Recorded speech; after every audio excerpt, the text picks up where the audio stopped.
Okay hello welcome back. எப்படி இருக்கீங்க? எல்லாரும் நல்லா இருக்கீங்களா? நம்ம இப்போ ஒரு என்ன பார்க்க போறோம்னு எங்களுக்கு தெரியல, என்ன ஆக போறோம்னு எங்களுக்கு தெரியல. Women card game Bigg Boss Tamil season 9 இந்த சேனல். இது V4U சேனல். V4U என்னங்க இது? பார்வதியின் உமன் கார்ட் கேம் புழக்கப்பட்டது.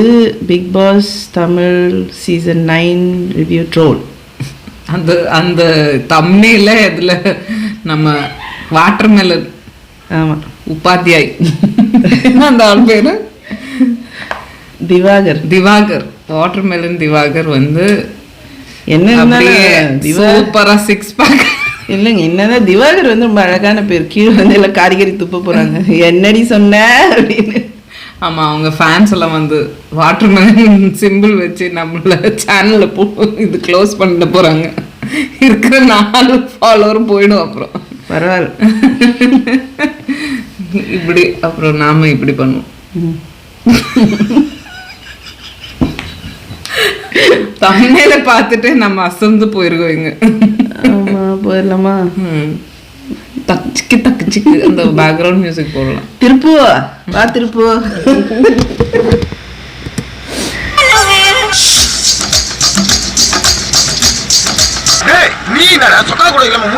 இப்படி இது பண்ண உடனே வந்து இப்படி பண்ணீங்க வந்து பயங்கர ஒரு பிசிக்கல் ஹார்மா தான் இருந்தது.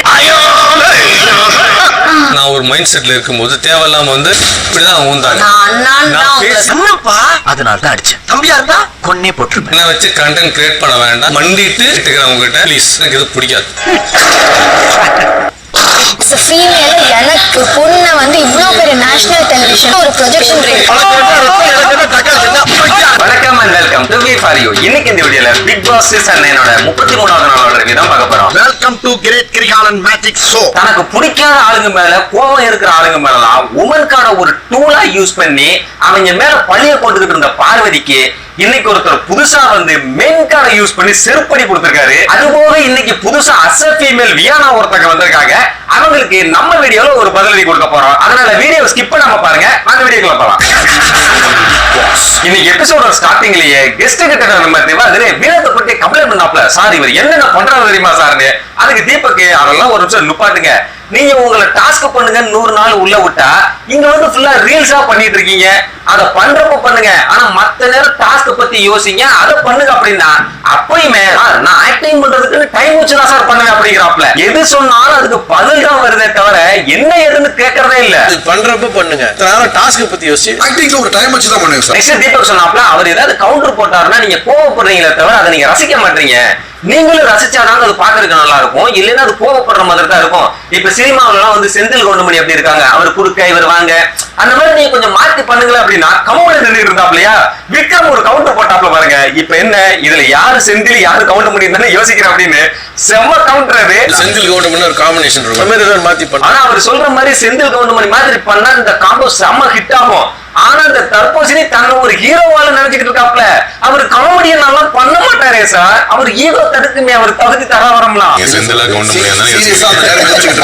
இப்பயுமே தர்போசினி அவர் சொல்றதை கேட்காம கம்ப்ளைண்ட் தான் பண்ண வராரு. சார் இல்ல சார், நான் சீரியஸா ஒரு சீன் யோசிக்கும் போதுக்குமே இப்ப நான் என்ன சொன்னேன் சொன்னா கேட்கணும், நீ சொல்ல வர்றத முடிவு பண்ணிட்டு அதை மட்டுமே சொல்லிட்டு இருக்க கூடாது அப்படின்றாப்ல. அங்க உள்ள இருக்கிற 20 பேர் சொல்லி கேட்காத ஆளு, விஜய் சேதுபதி சொல்லி கேட்காத ஆளு இப்ப தீபக் சொல்லி கேட்கற போறாப்ல. ஆனா அவர் சொல்லிக்கிட்டு இருக்கும் போது பிக் பாஸ் வந்து கெஸ்ட் வெளியே போறதுக்கு டைம் ஆயிருச்சுட்டாப்ல. நெக்ஸ்ட் இவங்க போனதுமே உள்ள பார்த்தா திவ்யா போய் சாண்ட்ராட்ட சொல்லிட்டு இருக்காங்க, அக்கா விக்ரம் உடம்பு சரியில்லாம் படுத்து கிடந்தாரு, இப்ப அவர் எந்திரிச்சு வரவே ஓ சரியாயிருச்சு போல, பாடி எந்திரிச்சு நகர்ந்து வருதுன்னு சொன்னேன், ஆனா பாடி ஷேமிங் சொல்றாங்க. ஓ மை காட், இது எப்படி பாடி ஷேமிங் ஆகும் அப்படின்றாங்க. அதுக்கு சாண்ட்ராவுமே இதெல்லாம் பாடி ஷேமிங் இல்லை அப்படின்றாங்க. எனக்கு பார்க்கும்போது அது பாடி ஷேமிங் மாதிரி தாங்க தெரியுது. உங்களுக்கு எப்படி தெரியுது? அது பாடி ஷேமிங். இதுல வேற விக்ரம் கிட்ட போய் பாடி ஷேமிங் பண்ணக்கூடாதுன்னு சொன்னதே நான் தான். எனக்கு உள்ள வெளியே எங்கேயுமே பாடி ஷேமிங் பண்ண எனக்கு பிடிக்காது. நான் நீங்க ஒரு காமெடின்றனால நான் ஒரு காமெடிக்கு தான் சொன்னேன், ஆனா நீங்க அதை உங்களுக்கு புரிஞ்சுக்கல அப்படின்னாங்களா. ஏங்க நீங்க சிரிச்சுக்கிட்டு தாங்க சொன்னீங்க, ஆனாலுமே எனக்கு ஹர்ட் ஆயிருச்சு அப்படின்னு சொன்னா, ஓ ஹர்ட் ஆயிருச்சா சாரி அண்ணா, இனிமே நான் உங்கள்கிட்ட காமெடிக்கு கூட பேசல, ஒர்க் ரிலேட்டடா மட்டுமே நான் பேசிக்கிறேன் அப்படின்ட்டு அவங்க பாட்டுக்கு போறாங்க. இவர் என்ன சொல்ல வர்றாருன்னே கேட்கல. அவரும் சரி ஓகே போங்க அப்படின்னு விட்டாரு. பாடி ஷேமிங் பண்ணக்கூடாது சொன்னது நான் தான்டா. ஏங்க அது எப்படிங்க ஒருத்தரை பார்த்து பாடி எந்திரிச்சு நகண்டு வருதுன்னு சொன்னது பாடி ஷேமிங்கா இல்லாம போகும்? அவர் குண்டா இருக்கிறதுனால சொன்ன மாதிரி தானே ஆகும். அது அப்படியே இல்லைனாலும் அதுல ஒருத்தர் ஹர்ட் ஆயிருச்சுன்னு சொன்னாருன்னா ஃபீல் பண்ணி தானே சாரி கேட்கணும். அச்சோ அப்படியாங்க நான் விளையாட்டுக்கு சொன்னது. எஜுகேட்டட் பிசாசுங்க. ஆமா, என்னத்த சொல்றது? Right word. என்னத்த சொல்றது? இட்ஸ் ஆப்வியஸ்லி பாடி ஷேமிங் இல்லையா? நீ பாடி ஷேமிங் நினைச்சு பண்றனா கூட நீ வந்து ஒரு அவங்க இப்ப ஒல்லியா இருந்தா பாடி எழுந்துட்டு வருதுன்னு சொல்றது கரெக்ட் தானே? அவங்க சொல்லிருப்பாங்க ஹர்ட் ஆயிடுச்சுன்னு சொன்னா சார் உங்களுக்கு ஹர்ட் ஆன மாதிரி இருந்தா சாரி, இனிமேட்டு காமெடி பண்ண சாரின்னா முடிஞ்சு போயிடுச்சு அவ்வளவுதான். அப்படி என்ன ஈகோ தெரியல. இனிமேட்டு உங்களை காமெடி பண்ண மாட்டாங்க. ஆமா, இவங்க காமெடி பண்ணிட்டாலும் அப்படியே நம்ம அதை கேட்டு ரசிச்சு விழுந்து சிரிச்சிடும் பாருங்க பயங்கரமா. சொல்லுங்க அப்படின்னு அதை விட்டுட்டு ஓ ஹர்ட் ஆயிருச்சா அப்படின்னா சாரி இனிமேல் உங்ககிட்ட பேசவே இல்லை அப்படின்னா என்னது இது? உங்களுக்கு ஹர்ட் ஆயிடுச்சா சாரி, நான் இனிமேல் உங்ககிட்ட காமெடிக்கும் பேசல, நான் ஒர்க் ரேட்டை மட்டும் பேசிக்கிறேன் sorry. Next best host performer task நடந்தது. அதுல எல்லாருமே வந்து பார்வதி தான் பெஸ்ட்னு சொல்லிட்டு இருக்காங்க. அதுல வியானாலாம் வந்து பார்வதிக்கு என்னெல்லாம் சொல்லுச்சுன்னு பாத்தீங்க. எம்மா அப்படி சொல்றது அவ்வளவு தூரம் எப்பப்பா. ஆனா இதுல வந்து குரூப் விஷயத்துக்குள்ள எல்லாம் வராதுங்க, அதெல்லாம் நீங்க கண்டுக்கூடாது சரியா? ஆனா மத்தவங்களுமே பார்வதி போன வாரம் பார்த்த மாதிரிலாம் இல்ல, இந்த வாட்டி வேற மாதிரி இருந்தாங்கன்னு சொல்றாங்க. இவ்வளவு நாள் பார்த்த பார்வதி இல்லாம ஒரு புது பார்வதி இந்த வீக் பார்த்தேன். நெக்ஸ்ட் பார்வதி வந்து பிரஜின பெஸ்ட் பெர்ஃபார்மர் சொன்னாங்க. அவர் வந்ததுல இருந்து எங்களுக்குள்ள கான்ஃபிளிக்ட் இருந்தாலுமே ஒரு ஸ்பேஸ் கிரியேட் ஆச்சு, அவர் நல்ல அண்டர்ஸ்டாண்டிங்ல இருந்தோம் அப்படி இப்படின்றாங்க. அப்பெல்லாம் நீங்க திவாகரோட மூஞ்ச பாக்கணுமே, எப்பா பயங்கர கடுப்புல இருக்காங்க சொல்லலையா அப்படின்னு. ஆனா அவரே இதுக்கு முன்னாடி வந்து பார்வதியை சொல்லல, அவரோட புது ஜால்ரா வியானாவை தான் சொன்னாப்ல. என்னை புரிஞ்சுக்கிட்டாரு அப்படின்னு நான் நினைக்கிறேன். நெக்ஸ்ட் கிம்மி சுபிக்ஷா இவங்க எல்லாருமே பார்வதியை தான் சொல்றாங்க. பார்வதியில அதை நம்பவே முடியல. அதுல சுபிக்ஷா எல்லாம் எப்பயுமே பர்சனல் வெஞ்சன்ஸ் எல்லாம் டாஸ்க்ல வச்சு பண்ணுவாங்க, ஆனா இந்த வாட்டி அப்படிலாம் பண்ணவே இல்லை அப்படின்றாங்க. அப்படிலாம் ஒண்ணுமே இல்லையே. திவ்யா கிட்ட பர்சனல் வெஞ்சன்ஸ் காட்டுனாங்க, சாண்ட்ரா கிட்ட காட்டுனாங்க. என்ன ஒண்ணு எல்லாத்தையுமே சத்தம் இல்லாம சர்காஸ்டிக்கா அமைதியா காட்டுனாங்க, அவ்வளவுதான். பர்சனல் வெஞ்சன்ஸ் கூட உள்ள கொண்டு வந்து அப்படி நிறைய நடந்திருக்கு. என்ன கேட்டா பெஸ்ட் பெர்ஃபார்மர் சபரியை தான் சொல்லியிருக்கணும். அவ்வளவு தூரம் சிலையாவே நின்னாப்ல கடைசி வரைக்கும். ஆனா அவரை ஒருத்தவங்க கூட ஒரு அக்னாலஜ் கூட பண்ணல. இதே கண்டினியூ பண்ணா இன்னும் சூப்பரா இருக்கும். ஃபைனலி பார்வதி தான் பெஸ்ட் பெர்ஃபார்மரா செலக்ட் ஆனாங்க. அதுல உங்களுக்கு அவ்வளவு ஹேப்பி. தெரிஞ்சோ தெரியாமலே ஏதோ நான் தப்பு பண்ணியிருந்தேன்னா பாவ மன்னிப்பு கொடுத்துருங்க, இருந்தாலும் நீங்க எனக்கு வந்து இப்படி குரூப்பிசம் பண்ணி என்னை செலக்ட் பண்ணிருக்க கூடாதுன்னு அவங்களே நக்கல் பண்றாங்களாமா. பிக் பாஸுமே வந்து இந்த முறை குரூப்பிசம் உங்களுக்கு ஓட்டு போட்டிருக்கு அப்படின்னு சொல்லி கலாச்சு விட்டாப்ல. இந்த முறை குரூப்பிசம் உங்களுக்கு ஓட்டு போட்டிருக்கு. ஃபைனலி நெக்ஸ்ட் வீக் கேப்டன்சி டாஸ்க்கு பார்வதி, சபரி, பிரவீன், திவ்யா இவங்க 4 பேர் தான் போட்டி போட போறாங்க. நம்ம நினைச்சு கூட பார்க்கல பார்வதி எல்லாம் பெஸ்ட் பெர்ஃபார்மர் வாங்கி கேப்டன்சி டாஸ்க் ஆட வருவாங்கன்னு. தயவு செஞ்சு இந்த 3 பேரு வம்புக்காக தோத்தாச்சு பார்வதியை கேப்டன் ஆக்கி விடுங்களா. அப்பதான் அவங்க கேப்டனா வந்து அவங்க சொல்றத எவனுமே கேட்காம வம்புக்கு நடந்துக்கணும். அப்பதான் அவங்களுக்கு புரியும் மத்தவங்க கேப்டனா இருக்கும் போது பார்வதி என்னெல்லாம் பண்ணுச்சு, அவங்களுக்கு எப்படி இருந்திருக்கும்னு. அடுத்தத ஒஸ்ட் பெர்ஃபார்மரை வச்சாங்க. அதுல வியானா வந்து நேரா சாண்ட்ரா மேலே எஃப்ஜே மேலே தான் வன்மத்தை போட்டுனாங்க. சாண்ட்ரா கூட அவங்களோட சீக்ரெட் டாஸ்க்ங்கிறது உங்களுக்கு தெரியாது, சரி ஓகேன்னு விட்டலாம். ஆனா எஃப்ஜேக்கு சொல்றாங்க, என்னைய பார்த்தவர் எப்ப பார்த்தாலும் அட்டென்ஷன் சீக் பண்றதுக்காகத்தான் நான் இப்படி எல்லாம் பண்றேன் அப்படின்றாரு. ஆனா அதை சொல்லியே அவர் தான் அட்டென்ஷனுக்காக பண்றாரு, யாரெல்லாம் வந்து லைவா இருக்காங்களோ அவங்ககிட்ட போய் ஒட்டிக்கிறாரு அப்படிங்குது. இதுக்கும் டாஸ்க்குக்கும் என்ன சம்பந்தம்? அவர் டாஸ்க்ல இதெல்லாம் பண்ணாருன்னு சொல்லியிருந்தா பரவாயில்ல, ஆனா இவங்களை சொன்னாருன்றதுக்காகவே அதே விஷயத்தை வச்சு வந்து வன்மத்தை கொட்டிட்டு போகுது. மத்தவங்க வேலையெல்லாம் இழுத்து போட்டு நான் அப்படி பண்றேன் அப்படி பண்றவர் அட்டென்ஷன் சீக் பண்றதுக்காக. நெக்ஸ்ட் வரிசையா வர்ற எல்லாருமே சாண்ட்ராவை தான் சொன்னாங்க. அவங்களுக்கு இந்த சீக்ரெட் டாஸ்க் உண்மை தெரிஞ்சிருச்சுன்னா அவங்கள பெஸ்ட் பெர்ஃபார்மர்லயே கூட சொல்லியிருப்பாங்க. ஆனா பிக் பாஸ் அப்ப அதை சொல்லவே இல்லை. அடுத்ததா வந்து எஃப்ஜேயுமே பதிலுக்கு வியானாவை தான் சொன்னாப்ல. அவங்க பெர்ஃபார்மன்ஸ் எல்லாம் நல்லா தான் பண்ணாங்க, ஆனா திவாகர் போன உடனே இவங்களும் பின்னாடியே அப்படிலாம் நானும் வரலன்னு போறாங்க, அது அவரோட பிரச்சனை. சோ அவங்க அந்த மாதிரி பண்ணது எனக்கு அது பிடிக்கல அப்படின்னாரு. அடுத்ததா திவாகருக்குமே இவர் எல்லாரையுமே பார்த்து டிசிஷன் மேக்கிங் தெரியலன்னு சொல்றாரு. ஆனா அவருக்கு டிசிஷன் மேக்கிங்னால என்னன்னு தெரியல. அன்னைக்கு பேசுறதுக்காக வெளியில வந்தாரு, ஆனா பார்வதி வந்து கூப்பிட்ட உடனே அப்படியே பின்னாடியே போயிட்டாருன்ற மாதிரி சொன்னாரு. திவாகரன் போன உடனே அவங்களும் நான் போயிடுறேன். இப்ப எஃப்ஜே திவாகரை பத்தி சொன்னா அடுத்ததா திவாகர் என்ன பண்ணுவாரு? எப்பயும் போலதான் அவர் சொன்னதுக்காக பதிலுக்கு திரும்ப வந்து வன்மத்தை கொட்டினாப்ல. ஆனா அதுக்கு டாஸ்க பத்தி சொல்லியிருந்தா பரவாயில்ல. இந்த ஆளும் வன்மத்துக்கு அவருக்கு வந்து அடுத்தவங்க ஃபேமஸ் ஆனாலே பிடிக்காது. ஒரு பொறாம, ஒரு இந்த குணம் இல்லப்பா. உண்மையை சொல்ல வரேன், பாப்புலாரிட்டி மேல ஒரு வைத்தறிச்சல். யாராவது பாப்புலரா வந்தா இவங்க நான் அங்க பாத்திருக்கேன் இங்க பாத்திருக்கேன்னு ஓவரா சீனை போடுறது. அப்பப்பப்பப்பப்பா ஃபேமஸ் ஆனாலும் பிடிக்காது, ஒரு பொறாம. உண்மையை சொல்ல வரேன், பாப்புலாரிட்டி மேல வைத்தறிச்சல் எல்லாமே ஃபேக்குங்க, சுத்த பொய்யுன்னு கண்ட மெருஞ்ச வார்த்தையை விட்டு வன்மத்தை கொட்டி தீர்த்துக்கிட்டு இருக்காப்ல. ஆனா எல்லாத்தையும் சொன்னது ஓகே. அடுத்ததா இதெல்லாம் எவ்வளவு நாளைக்கு வண்டி ஓடுன்னு தெரியல. இந்த மாதிரி ஒரு கேரக்டர் நான் பார்த்ததே இல்லைன்னு சொல்லல. டென்ஷன் ஆயிட்டாப்ல. இங்க பாரு, என்ன வேணா சொல்லுங்க, நான் வேணான்னு சொல்ல, நான் கம்முன்னு இருக்கேன். ஆனா இந்த கேரக்டர்னு சொல்லாதன்னு யாரையுமே சொல்லாதன்னு ஏற்கனவே சொல்லியிருக்கேன் அப்படின்னு கோவமாயிட்டாப்ல. உங்களை பத்தி தெரியாது, ஆனா அங்க பார்த்தா எல்லாமே ஃபேக்குங்க. சொல்ல போனா சுத்த போய். இந்த தர்பூசணிக்கு தற்பெருமை புத்திங்கிறது போகவே மாட்டேங்குது. அது பொறப்பிலே வந்திருக்கும் போல் இருக்கு. அது நம்மளாலேயே பார்க்க முடியல, கடுப்பாகுது. என்னமோ இவர் மட்டும்தான் பெரிய செலிபிரிட்டி மாதிரியும் மத்தவங்க ஏதோ ரோட்ல போறவன சும்மா பிடிச்சி உள்ள போட்ட மாதிரியுமே தான் பேசிக்கிட்டு இருக்காப்ல. இந்த மாதிரி ஒரு கேரக்டர் நான் பார்த்ததே இல்லை. அங்க எல்லாரையுமே ஏதோ ஒண்ணு பண்ணதுனாலதான் உள்ள விட்டுருக்காங்க. இந்த ஆளை விட பல நாட்களுக்கு முன்னாடி இருந்தே இண்டஸ்ட்ரியில இருக்காங்க. அப்ப அவங்களுக்கு மத்தவங்களை தெரிஞ்சிருக்காரா? அதை சொன்ன உடனே பொய், ஃபேக்கு, நான் தான் உண்மையை சொல்றேன், நான் தான் செலிபிரிட்டி, நான் தான் பெரிய ஆளு. சே, இந்த ஆளு என்ன சொல்றதுன்னே தெரியலீங்க. என்ன வேணா சொல்லுங்க, கேரக்டர்னு பேசாதீங்க. இதுல வேற திவாகருக்கு சப்போர்ட்டா அமித் வராப்ல. அவரு கருத்தை சொல்றாருப்பா அப்படின்னு எப்ஜே கேட்டாப்ல. உங்க கேரக்டர் கூட தான் சரியில்லை வந்ததுல இருந்தே. உங்க கேரக்டர் நீங்க பாத்திருக்கீங்களா அப்படின்னு உடனே கவுன் ஆயிட்டாப்ல. எதுவும் பேசல. உடனே கேட்கிறாரு, இப்படி சொன்னா உங்களுக்கு எப்படி இருக்கும்?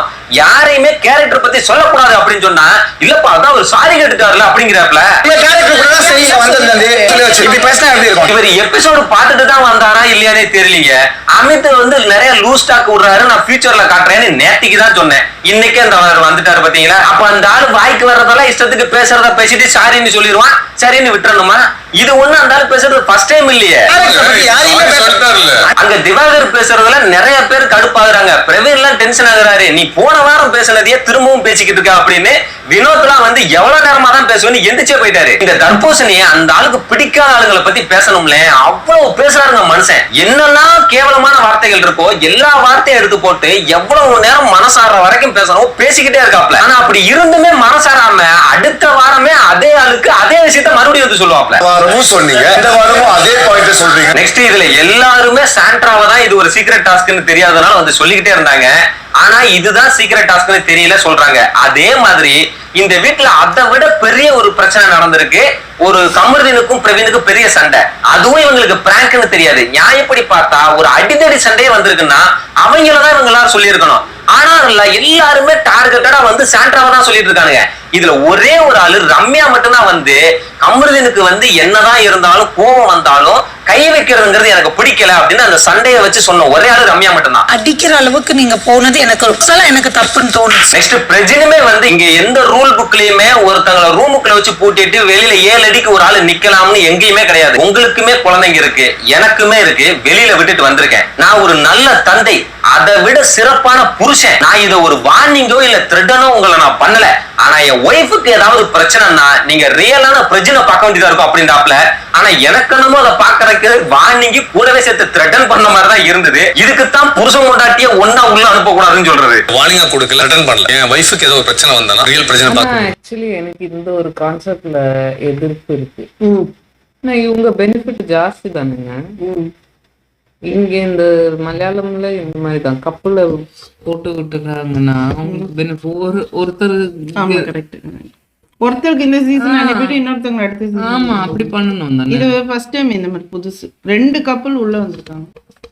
அது ஆக்சுவலி உங்களுக்கு பெனிஃபிட் ஜாஸ்தி. அது பண்ணக்கூடாது. இல்லைன்னா யாராவது ஒருத்தர் பர்ஃபார்மன்ஸை பார்த்துட்டு ஒருத்தர் சீக்கிரம் அனுப்பிடணும். ஆமா. அடுத்ததா எல்லாருமே சொல்லி முடிச்சுட்டு போயிட்டாங்க. அதுக்கப்புறமா பார்வதி வாண்டரா வந்து பாஸ் நான் ஒண்ணு சொல்ல மறந்துட்டேன், அதை மட்டும் சொல்லிக்கிறேன் அப்படின்னு வந்து பிரஜினி எனக்கு ஒரு விஷயம் பண்ணாரு, நானும் கேமார தான் வந்திருக்கேன்னு அவர் தோல்ல ஃப்ரெண்ட்லியா உங்களை அண்ணனா மதிச்சுதான் நான் கை வச்சேன். ஆனா நீங்க உடனே இப்படி தட்டி விட்டீங்க. அது பயங்கர பிசிக்கல் ஹார்மா இருந்துச்சு எனக்கு. அத பண்ணாதீங்க, நீங்க என்னை ஒரு ப்ரீ ஜட்ஜ்மெண்ட்ல பார்த்த மாதிரி இருந்துச்சு அப்படின்றாங்க. உங்களை அண்ணா அப்படின்னு நான் மதிச்சு இப்படி இது பண்ண உடனே வந்து இப்படி பண்ணீங்க. வாவ், எப்படி ஒரு ரிஜிஸ்டர் பண்றாங்க பாத்தீங்களா? என்னைய பிசிக்கல் அட்டாக் பண்ணிட்டாரு அப்படின்னு. அது வந்து ஒரு பயங்கர ஒரு பிசிக்கல் ஹார்மா தான் இருந்தது. இத பார்வதி சொல்லிட்டு போனதுமே பிரவீன் அதுக்கு நான் வந்து கிளியர் பண்றேன் அப்படின்னு வந்து பார்வதியோட அந்த ரிஜிஸ்டர் பண்ற கேமுக்கு செருப்படி கொடுத்தாப்ல. அங்க என்ன ஆச்சுன்னா அவங்க எல்லாரும் எல்லாரோடையுமே ஜாலியா பழகட்டும், எனக்கு அது பிரச்சனை இல்லை. ஆனா நம்மளோட மைண்ட் செட்னு ஒண்ணு இருக்கு.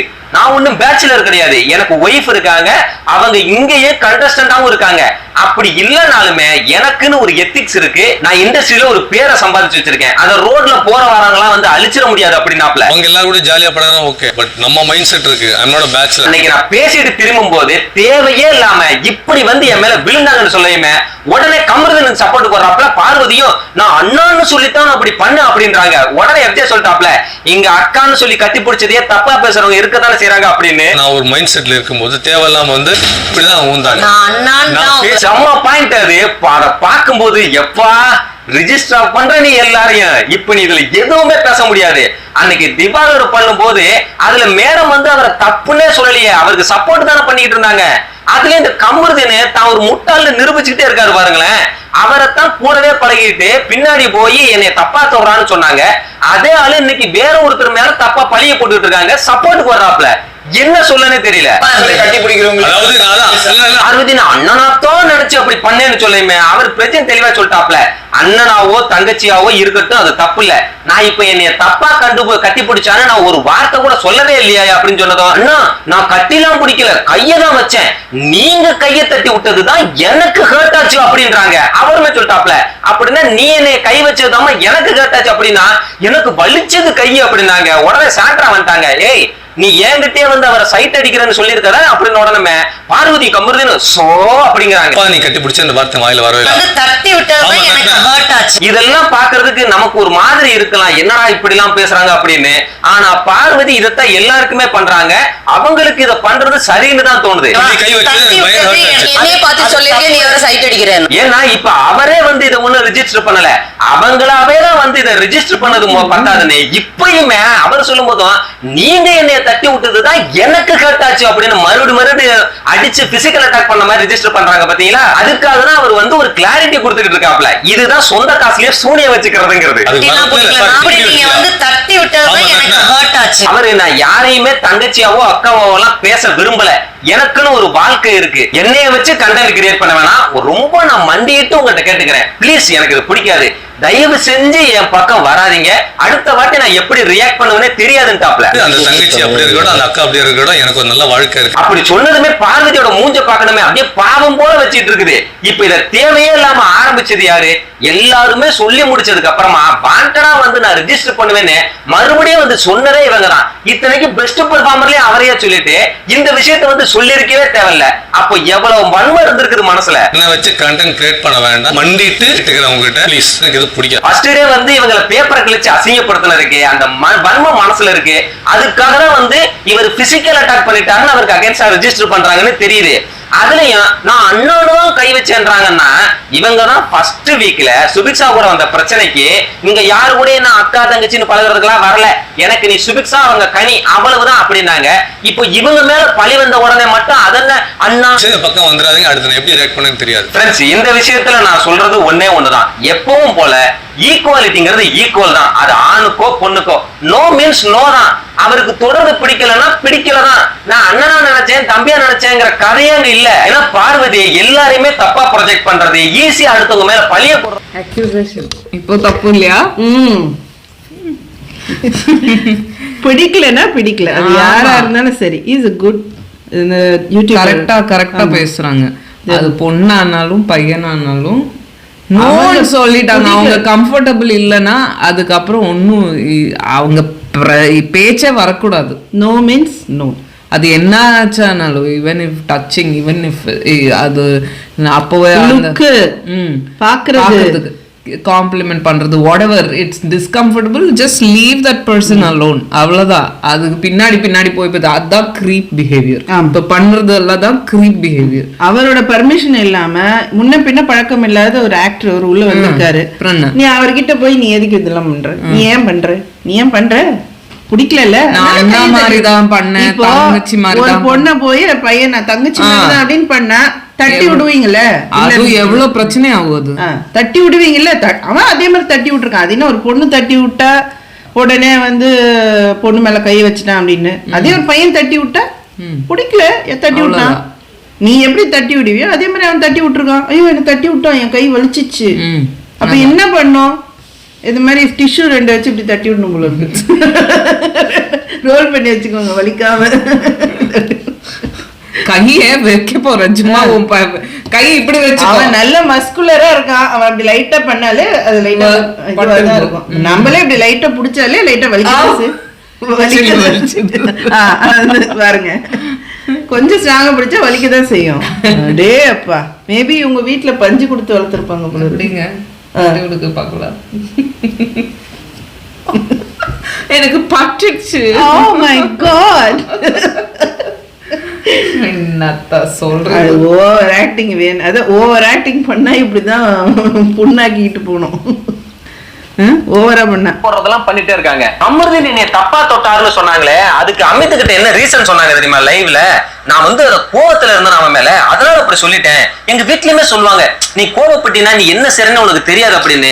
அந்த மாதிரிதான் நான் பண்ணிட்டேன் அப்படின்றாங்க. அப்போ இவங்களுக்கு கோவம் வந்தா ஒருத்த மேல என்னைய தப்பா இப்படி எல்லாம் பண்ணிட்டா அப்படின்னு சொல்லி கேச போட்டு உள்ளதுக்கு போட்டுருவாங்களா? இவங்களுக்கு கோவம் வந்துச்சுன்னா ஆஹா நம்மகிட்ட ஒரு உமன். அதுவும் அந்த பொண்ணு வந்து அந்த பாயிண்ட் பேசினப்போ எல்லாரும் உட்கார்ந்த பிறகு பாயிண்ட் யோசிச்சு பேசுது. இதுல என்ன திடீர்னு வந்த ஸ்பான்டேனியஸ் கோவம் யோசிச்சு பொறுமையா திட்டம் போட்டு நீட்டா அந்த அக்யூசேஷன் போடணும்ன்ற மாதிரி ஒரு ஆட்டிடியூட்ல நான் கை வச்ச எண்ணியே நீ தட்டி விடுறியா, இருடா டைம் வரட்டும், நான் இந்த விஷயத்த வெளியே வந்து இதை எப்படி ஆக்குறேன் பாருன்னு பிளான் பண்ணிருக்குது. உமன் கார்டு இருக்கு, சொசைட்டியுமே நம்ம ஒரு உமன் சொல்லி சப்போர்ட்டுக்கு வரும்னு இது ஒரு டூலா யூஸ் பண்ற இந்த மாதிரி ஃபேக்கான ஃபெமினிஸ்ட் பேசுற ஆளுங்களுக்கு இப்படித்தாங்க ரிப்ளை கொடுக்கணும். ஏன்னா பாரு மாதிரி ஆளுங்களாலதான் உண்மையான ஃபெமினிஸ்டுக்கும் உண்மையிலேயே பாதிக்கப்படுற பெண்களுக்கும் அவமானம், அவங்களுக்கு மரியாதை இல்லாம போயிருது. சொல்ல போனா இந்த மாதிரி ஃபேக்கான அலிகேஷன் வைக்கிறவங்களை பெண்கள் தான் முதல்ல எதிர்க்கணும். என்ன கேட்டா இதுல வேற இதெல்லாம் முடிஞ்சதுக்கு அப்புறமா இந்த கமர்ந்து போய் பிரச்சனை கிட்ட சமாதானம் பேசுறாப்ல, அவளுக்கு வலிச்சிருச்சு அதனாலதான் அப்படி பேசிட்டா அப்படின்னு அவர் சொல்லிட்டாப்ல. அது எப்படி என்னைய கொஞ்ச நேரத்துக்கு முன்னாடி தான் பெஸ்ட் பெர்ஃபார்மரா சொல்றா, அது எப்படி திரும்பவும் வந்து நான் பால் போடுறேன் பாருன்னு இப்படி பண்ணுவாளா? நான் இதை சேதுகிட்ட கண்டிப்பா சொல்றேன் பாரு அப்படின்னா, ஐயோ அதெல்லாம் ஒண்ணு வேணாம், இது அந்த அளவுக்கு பெரிய விஷயம் இல்ல அப்படின்றப்ப அவர் சொல்லிட்டாரு. என்னது இது, நான் கண்டிப்பா சொல்லுவேன், சொன்னால அவ ஃபேஸ் பண்ணிக்கிட்டோம் அப்படின்ட்டாப்ல. சேதுகிட்ட சொல்ல கண்டிப்பா அந்த அளவுக்கு இது பெரிய விஷயம் இல்ல, அவ ஃபேஸ் பண்ணிட்டோம். அது எப்படிங்க இவங்களே ஒரு தப்பு பண்ணிட்டு அதை அப்படியே ஒருத்தர் மேல அகைன்ஸ்டா திருப்பி பழிய போடுவாங்களாம், அது பெரிய விஷயம் இல்லையா? பட்டும் திருந்தல பாருங்களேன் இந்த கமருதினே. அயன் ஹேண்ட்ஸ் இருக்குன்றப்போ அதுதான் கேம் விளையாடுற. he is not concerned and all that. you think he is a gamer இல்லையாங்க? அவன் கரெக்டா அவருக்கு தேவையான மாதிரி is changing his behavior. நல்ல பெரிய ஆப்பு பார்க்க வைக்க போறான்னு தான் எனக்கு தோணுது கேமை பார்த்தா. மாத்தி மாத்தி 2 பேர் வச்சு I have a feeling இவன் நல்லா வைப்பான், அவளுக்கு நல்லா அடி வாங்க போறா அவ.